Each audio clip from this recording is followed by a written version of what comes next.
Welcome to the School of the Lost Tribes. Your charity helps generate the lessons needed to seal the chosen before the destruction. Revelation 12:7-17. This section shows that the conflict is not merely earthly politics. It is cosmic warfare under Yahweh's authority.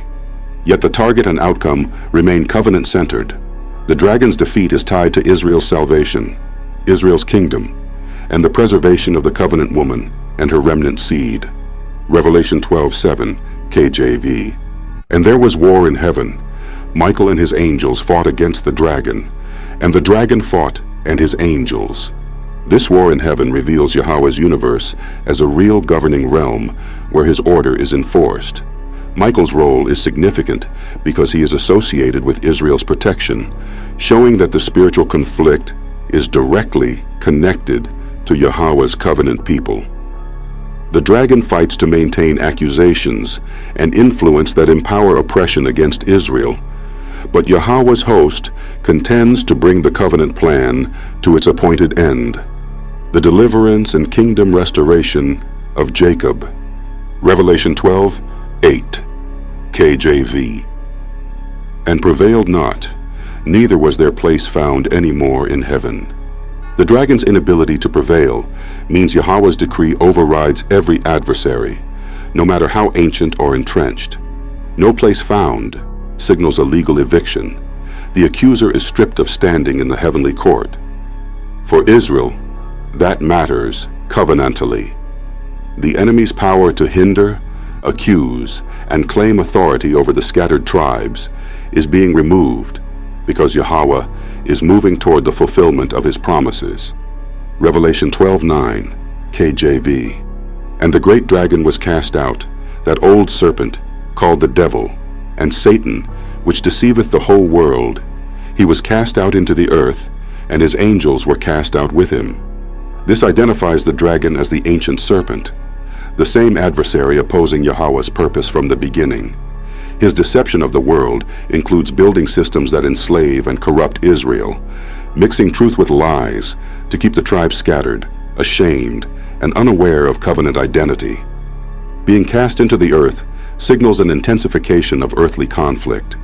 When he loses heavenly ground, he shifts his rage into the realm where Israel's captivity and tribulation have played out historically. Revelation 12:10, KJV. And I heard a loud voice saying in heaven, Now is come salvation, and strength, and the kingdom of our God, and the power of his Christ. For the accuser of our brethren is cast down, which accused them before our God day and night. This proclamation is Israel-centered. Our brethren are the covenant people, Jacob's line, who have been accused and condemned under the weight of sin, captivity, and hostile rule. The casting down of the accuser is tied to salvation and the kingdom, meaning Yahweh is executing a legal and royal transition, moving his people from accusation and oppression toward deliverance and restored rule. The power of his Christ should be understood as the authority of Yahweh Shai, Israel's king, through whom Yahweh enacts covenant redemption and kingdom establishment. Revelation 12:11, KJV. And they overcame him by the blood of the Lamb, and by the word of their testimony, and they loved not their lives unto the death.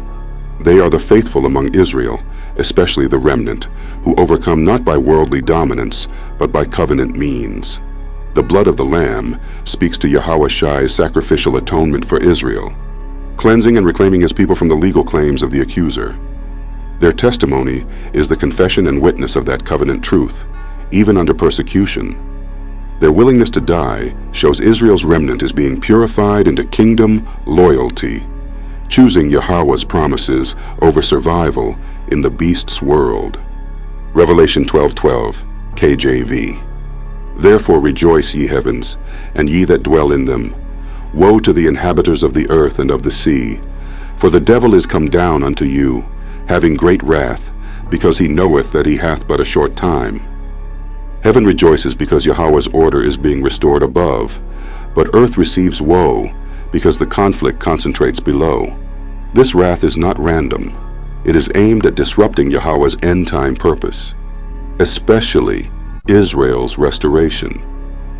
A short time means the enemy's window to persecute the covenant people and resist the kingdom is limited by Yahweh's set timetable. Revelation 12:13, KJV. And when the dragon saw that he was cast unto the earth, he persecuted the woman which brought forth the man-child. The dragon's focus returns to the woman, Israel, because Israel is the covenant vessel of the promises and the nation tied to the kingdom. Persecution of Israel is therefore not merely ethnic hatred or political conflict. It is spiritual warfare against Yahweh's inheritance. Since Yahweh Shai has been brought forth and enthroned, the enemy seeks revenge by striking the mother nation and her scattered children. Revelation 12:14, KJV. And to the woman were given 2 wings of a great eagle, that she might fly into the wilderness, into her place, where she is nourished for a time, and times, and half a time, from the face of the serpent. The 2 wings of a great eagle echoes Israel's earlier deliverance imagery. Yahweh carrying Israel as an eagle bears its young. This is covenant mercy. Even in judgment and scattering, Yahweh preserves his woman. The wilderness symbolizes concealment, exile, and separation from power, yet also a place where Yahweh feeds and sustains his people. The measured time frame, time, times, and half a time, again shows that Israel's tribulation has a boundary set by Yahweh until the restoration reaches its appointed moment. Revelation 12:15, KJV. And the serpent cast out of his mouth water as a flood after the woman, that he might cause her to be carried away of the flood. The flood from the serpent's mouth points to overwhelming assaults, propaganda, false doctrine, mass persecution, and empire-driven chaos, designed to wash Israel away, erase identity, and drown covenant memory. It is especially fitting that it comes from his mouth. Deception is one of his primary weapons, used to scatter and assimilate the tribes and keep them from returning to Yahweh's promises. Revelation 12:16, KJV. And the earth helped the woman, and the earth opened her mouth, and swallowed up the flood which the dragon cast out of his mouth. Yahweh can use even the earthly realm, events, geography, political shifts, and judgments within nations to preserve Israel from total destruction. The earth, swallowing the flood, shows divine intervention that frustrates the enemy's plan. Covenantally, it means Israel cannot be erased. Yahweh's oath to the fathers stands, so the systems meant to annihilate Israel's future are repeatedly broken or overturned by Yahweh's control of his universe. Revelation 12:17, KJV. And the dragon was wroth with the woman, and went to make war with the remnant of her seed, which keep the commandments of God, and have the testimony of Jesus Christ. The dragon's final rage targets the remnant of Israel, the seed that remains faithful. In covenant terms, this remnant is characterized by 2 marks. They keep Yahweh's commandments, not as a universal religion, but as covenant identity and loyalty. And they hold the testimony of Yahweh Shai. KJV says Jesus Christ, but the meaning is the witness of Israel's true king. This verse closes the chapter's conflict line. The war is against the covenant people because the remnant represents the coming transition, from scattered Israel under oppression to restored Israel under the kingdom.